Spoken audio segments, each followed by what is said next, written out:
ang Olongapo sa ikalawang digmaan. Noong December 14, 1941, sinalakay ng mga pambombang barko ng Hapones ang lugar ng Olongapo at Subic Bay. Pagkaraan ng 10 araw, ibinigay ang utos ng pamahalaan na sunugin na lang ang Subic Bay Naval Station at umatras sa laban. Ang Olongapo ay sinilaban ng mga lokal na Pilipino bago pa man makadaong ang mga Hapones. Ang USS New York naman ay nakaalis na sa Subic Bay. Nang ang mga persa ng Amerikano ay gumawa ng huling ditch stand sa tangway ng Bataan, ang naval station ay inabandona at karamihan sa mga pasilidad nito ay sinunog bago dumating ang mga Hapon. Noong 1945, ang Olongapo ay muling binomba at sinunog. Tinulungan ng mga magkasanib na tropang nasa lupa ng Commonwealth of America at Pilipinas. Ito ay mga mandirigmang gerilya sa pagpapalaya sa Olongapo mula sa persa ng Hapon. Karamihan ay napinsala dito maliban sa Station Chapel, ang Olongapo Parish Church bago ang digmaan, at ang Spanish Gate na ngayon ay nasa SBFC. Noong 1946, nabigyan ng kalayaan ng Pilipinas, ngunit ang Olongapo ay pinanatili bilang pangunahing naval base ng Estados Unidos. Sinimula ng US Navy ang muling pagtatayo ng bayan pagkatapos na tumigil ang labanan.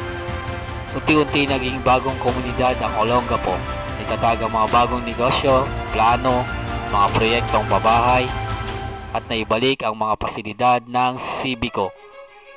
Sa panahon ng Korean War, ang Estados Unidos ay gumastos ng higit na $170 million upang i-convert ang base sa home port ng 7th Fleet ng Navy na binubuo ang QB Naval Air Station bilang ang pinakamalaking installation ng US sa uri nito sa Asya.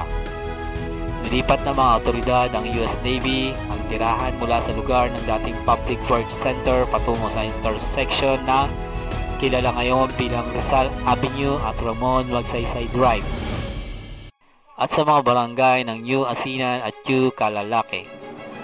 Hindi tulad ng ibang bahagi ng Pilipinas na nakakuha ng kalayaan mula sa Estados Unidos pagkatapos ng ikalawang digmaan, ang Olongapo ay pinamahalaan bilang bahagi ng reserbasyon ng Navy ng Amerika. Ang commanding officer ng Subic Bay Naval Base ay ang chairman din ng Olongapo Town Council, School Board at Hospital Board. Ang 60,000 Pilipinong residente ng Olongapo ay nagbabayad ng buwis sa US Navy at ang mga inaasahan ng mga krimen na kinakasangkutan ng mga sundalong Amerikano ay nililitis sa mga korte ng US Navy.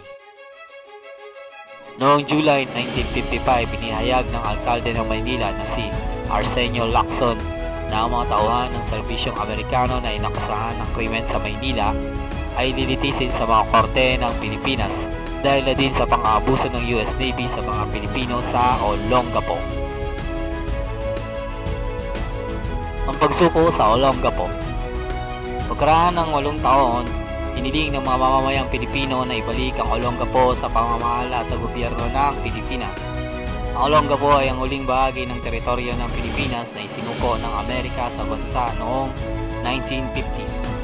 Noong December 7, 1959, ang 56,000 hektarya lupa na may mga kagabitang elektrikal, telepono at tubig ay binigay sa kalihim na si Felix Berto Serrano. Kaya noong December 7, 1959, na-turn over ang Olongapo sa pamamahala ng Pilipinas at na naging isang munisipalidad sa bisa ng Executive Order 366 sa utos ni President Carlos P. Garcia. Makalipas ang ilang taon, nilagdaan ni President Ferdinand E. Marcos ang Republic Act No. 4645 noong July 1, 1966 sa pagsisikap ni Representative pa noon na si Ramon Magsaysay Jr. sa Kongreso at Senador Genaro Magsaysay sa Senado. Ito ay ginawang Chartered City of Olongapo.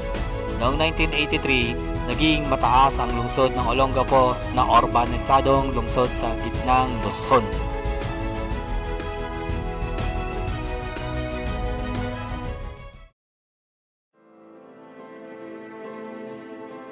Sino si James Leonard Tangle Gordon Sr.?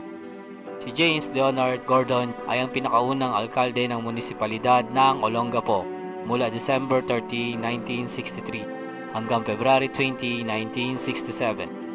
Sa larangan ng gawaing pansibiko, pinangunahan niya ang pagbuo ng mga grupo na gumagawa sa mga proyekto ng komunidad.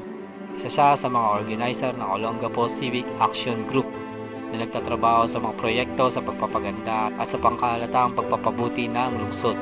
Isa siya sa mga nagtatag ng Olongapo Rotary Club. Isa rin siya sa mga nagtatag ng Olongapo Knights of Columbus at napiling pangalawang Grand Knight.